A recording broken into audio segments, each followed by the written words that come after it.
Welcome back to the Information Memorandum product from the sellmybusinessin10weeks.com podcast, presented by Trevor Monaghan and Clive Jones. Welcome back to Sell My Business in 10 Weeks, the final session of the Information Memorandum that you can build yourself. And the final session is all about risks and the risks you perceive in your business, that you know about in your business, and how you mitigate those risks.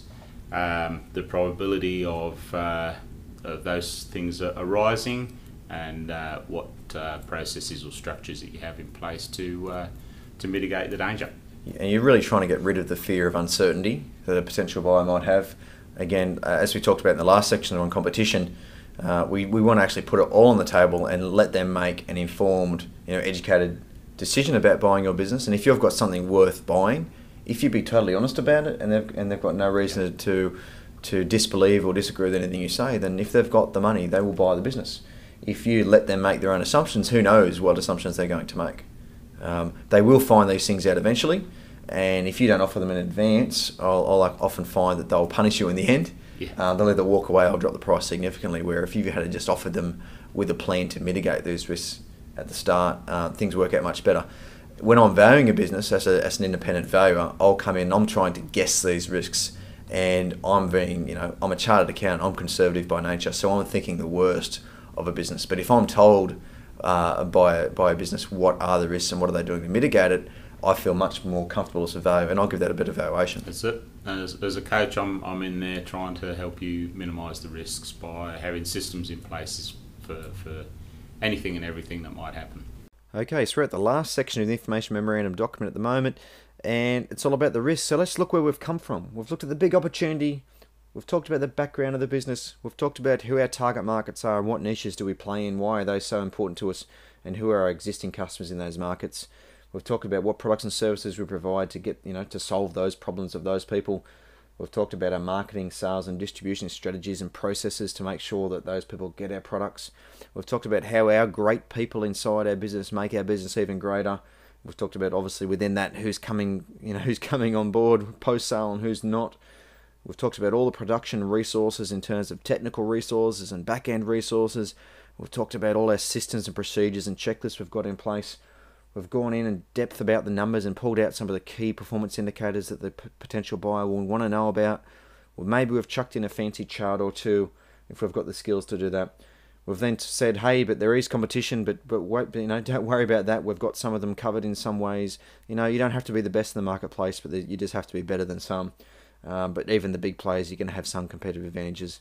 It's time to flesh it out there.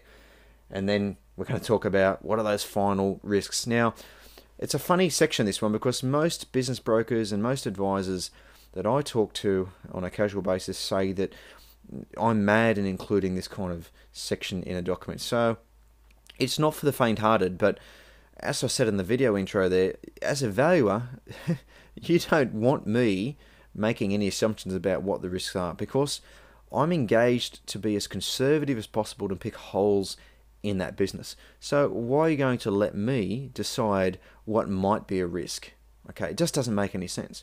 And you've got to accept that most decent people buying a business, like if especially the business is worth more than at least $100,000, they're gonna engage an expert like me or like someone like me to run the business through the ringer, and they're going to be ultra conservative. You know why? Because I don't want to be sued after telling someone this is a good business to buy when these risks jump out later on. Okay, so I'm going to assume the worst. But having said that, if you can tell me a big fat list of all the risks of the business that you can perceive, but then at the same time tell me how probable they are of occurring and what the consequences are and what you're doing about it to make sure they don't happen, or if they do happen, the consequences are lessened, then as a business valuer, I'm thinking, okay, they've told me all these things. They wouldn't dare tell me these things unless they're honest. I'm not only looking at this section going, okay, I can work with this, I've got some comfort. I'm also going, well, each of those other 9 sections, I'm now believing more because I know that this seller has been honest with me. Now, again, if that can turn out to backfire if you talk about some of the risks that aren't that important, and then sort of further on in the process we find a massive risk, like none of your customers going to stay on board, and none of them are under contracts, or there's a massive lawsuit that's underway that you haven't told us about. Like, obviously, it's going to get totally blown out of the water. So it's not foolproof. But if you're showing me that here's all these nasty risks, what we're doing about it, I'm going to have some comfort about the rest of the document.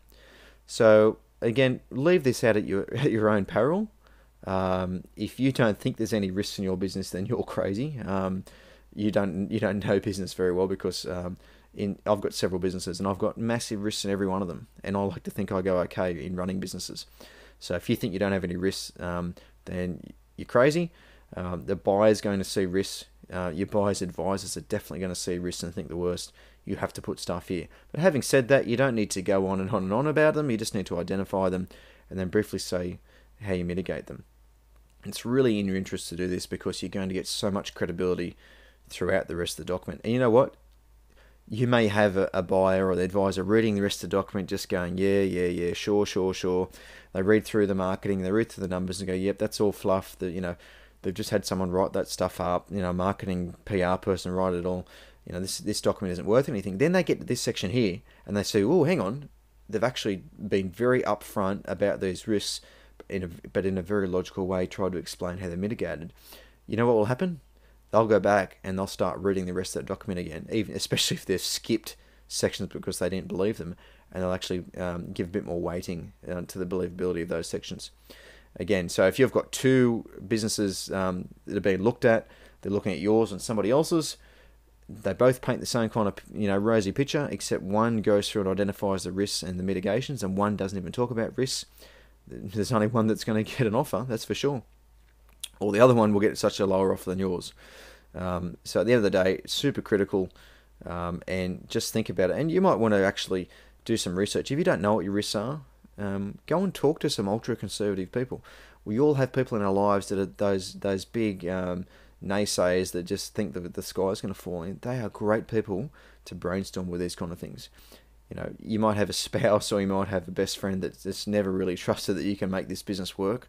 Go and get them to write a list of 10 things that are going to go wrong with your business. And you might just find that some of those things are really important and relevant to put down. And you know what? You might actually have a way of totally mitigating that anyway. Now, a great idea would probably be go and get a business valuation of an expert, whether it's me or someone else, just someone that's an ultra-conservative nitpicker. That's really their job. And get them to actually identify the kind of things they'd be worried about, and the things that they would assume the worst on. And what a great place to start. And if you can't mitigate those things, then isn't it a great opportunity now, before you actually offer this business to someone, to go and find a way to mitigate those things? So an example might be your biggest customer might leave. That might be the biggest risk, and you might not be able to honestly mitigate that in any way. Well, if that was critical in the sale, and you knew that was going to happen, most people would just try to hide from it, put their head in the sand. But what you need to do is you need to go and talk to that big customer, and you need to go and get a long-term contract in place, ideally. Because if you could come back in that mitigation section, say it's okay, just sign a 5-year contract with no get-out clause, without a huge penalty from the customer's point of view, then your buyer's going to go, great, tick. That was my only, if that was my only critical risk, you've covered it off. I'm ready to write a check. So don't undermine the importance of this section, and don't let anybody tell you that it's a bad idea to show the risks. Now, the only way that you might want to potentially change that is you might want to drip feed these risks out later, after you've had someone to get really excited about the rest of the document. But for me, I wouldn't do that, purely because of the example I showed before, where they might actually go back and read the rest of the document and get even more excited if they think you're telling more of the truth than the first time they read through it, when they were just rolling their eyes every time you said something good. It's up to you. Do what you feel. So that's the last section of the document. In the next video, I'll just quickly go through a wrap-up to make sure that you're aware of the big picture and what to do with the document now that you've got one. And again, if you've got any questions at all, ask us a question on Facebook or email us directly, and we'll try to help you out if we can.